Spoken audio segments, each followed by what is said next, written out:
Good morning. We are joined by head coach Gary Watkins of San Diego Mesa College football team. Coach Watkins, thanks for joining us today. Good morning, Bob. How's it going? Real good. Hey, great win against Mount Jacinto College. We'll talk about it a little bit later on. We're currently at 6-1. We are tied for sixth with JCAB, or also known as the Junior College Athletic Bureau, and also ranked number six by the Triple CSIA, which is the California Community College Sports Information Association. So again, successful season so far with a lot more to go. Let's talk about the game against Mount San Jacinto College. The last two games, I would say fairly complete games, both offense and defense. I think what strikes me, the most impressive thing against these last two games is one of the things that I've noticed is that it seems as if that both the offense and the defense seem to feed off of each other. Would you say that's an accurate description? Yeah, I mean, I think it's very relieving to have the situation in which we have right now with our team, where it feels like all three phases are starting to continue Yeah. to grow. Like we're getting better each and every single week. Our defense has been playing lights out for the entire season, which has Yep. taken a lot of stress off of both special teams and offense. And so now that we're starting to find our groove offensively a little bit and continue to progress, it looks as if we're playing even better complementary football, which Uh, fits our mold. Great defense and great special teams, and then offense is going to do their part as well. And so it's been exciting for the last couple of weeks to see the progress and to see our team continue to get better each and every week. Yeah, and you bring up an interesting point, and as I've said this plenty of times before, having spent a lot of time with you, is you've been primarily known as the guy that is an offensive guy. It's a lot about the offense, but to see both of them complement each other is really interesting to see. And going back to that game, besides that last two possessions by the Eagles towards the end of the game, the defense kept the Eagles pretty much in check. Brandon Worsley, John Shepard, forced fumble by Shepard and an interception by Shepard, right? Graham himself got an interception.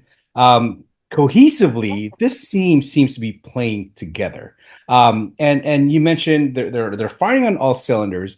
If there was something that you can kind of point, I don't want to say criticize, but point out, or what you'd like to see more with that squad, what would it be for that defense?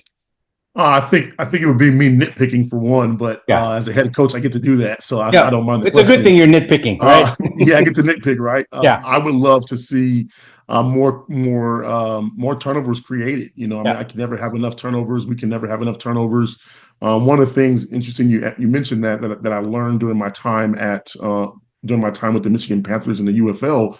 Our head coach, Coach Mike Nolan, does a amazing job of stressing every single day both ball security and ball destruction. And so every day we start our practices with ball security and ball destructions Mhm. in the same way that we do it in the UFL. And Mhm. so I would like to see us turn those practice techniques and fundamentals into game turnovers, which we were able to do this past weekend. It was very exciting. It was exciting to Mhm. see us punch a ball out, and it was exciting to see our corners, instead of batting the ball down, go and make the play on the ball Sure. and turn them over. And so for us, defensively, like I said, Coach Bridges does a great job of getting our guys Yeah. ready. His assistants do an amazing job of preparing their individual groups, and we've seen the product of their preparation throughout the week. And so I tell them every single Monday, it doesn't matter what we did last Saturday.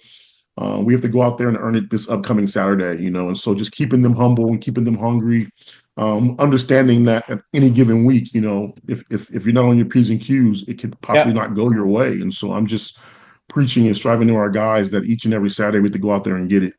Yeah, it's amazing to see. Again, I label them as it's a very opportunistic defense that has the capabilities to basically run with anybody. Going to the other side of the ball, Jax Leatherwood once again. He seems to finally be getting comfortable Mhm. of his teammates around him.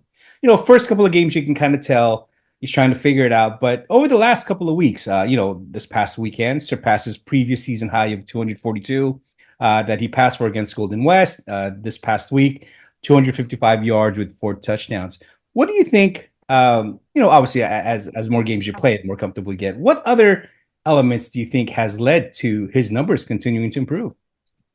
So I think you hit the nail on the head. Joe Jax is starting to grow within our system. I think Yeah. people, they look at his stature and say, "Oh, he's 6'8", and Hmm. with that 6'8" height comes big expectations, and Sure. so I think people forget that Jax is a freshman. Yeah. He redshirted at Nevada and then came here and hadn't played much ball during his senior season due Hmm. to injury, and so he's getting back into the flow of things, and so Yeah. you're starting to see that natural progression that a freshman quarterback takes throughout the midpoint of the season. And so the obviously the continuity and the cohesion with his receivers and working with the offensive line and protections and all those things are starting to become a little bit easier for him. And so I think that's going to attribute to the progression in play that we've seen from him in the last couple of weeks. And so he's obviously super talented, has a huge arm.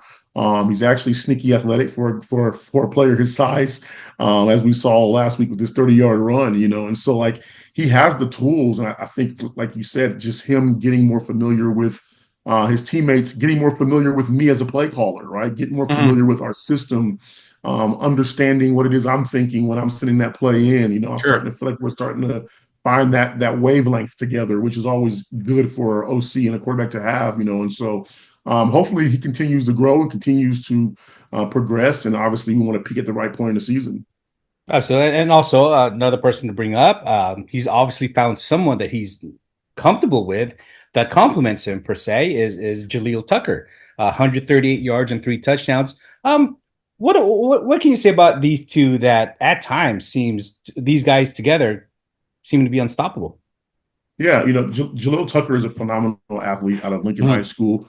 We're fortunate to have him back in our program after spending a year up at the University of Oregon. And so when he steps on the field, I mean, his athletic ability and just how dynamic he is when the Yeah. ball's in his hands just obviously can't be denied. I mean, the kid is Yep. special. And so obviously when a quarterback has a weapon like that, you want to utilize him. And so they've kind of developed that connection as well. That connection has continued to grow as the season has progressed. But you've seen with Jax that he's doing that with all the receivers, whether it's Yep. Jay Porter, whether it's Connor Lawler or Troy Bassler. Like Yep. he's starting to feel more comfortable with all of those guys, and so putting the ball in your playmakers' hands in space is the name of the game for us. Sure. That's what we're trying to accomplish every single week, and so it's special when the ball gets in their hands and they're able to make that big play that oohs and ahs the crowds, but Yeah. that play on Saturday is exciting to see, but there's a lot of work, a lot of throws after practice that goes into developing that chemistry between the quarterback and the wide receiver core. Oh, so he's been fun to watch. He scored in every single game with the exception of one game. I believe it was against Grossmont. He's season high for yards. It was actually against Grossmont College. No, no, I'm sorry, it wasn't against Grossmont. I think it was Saddleback College where he didn't score a touchdown, but against Mount San Jacinto, 3 touchdowns. And his season high was 165 yards against Grossmont. So they've been very fun to watch. They're a great combination, and as you said, I think a lot of the fans see the ooh and ah passes of for example the 65-yard reception this past weekend, but all the little things that he does in between the big catches, the 3rd and 4 to 3rd and 6 is where he finds the zones, where he finds the little places to sit down and get that first down has been key to this. I believe has been key to this year's success. Yeah, no doubt. Hey, Coach, Converting. moving forward, tomorrow, crosstown rival, Southwestern College. The program is currently rebuilding, but just like in any sport, particularly in football, when it's a rivalry game, you throw out all the records, all the scores out the door, because there's a lot of motivations with the history of both programs. Tell me, what do we know about Southwestern College, and what do we need to do in order to come out with a victory?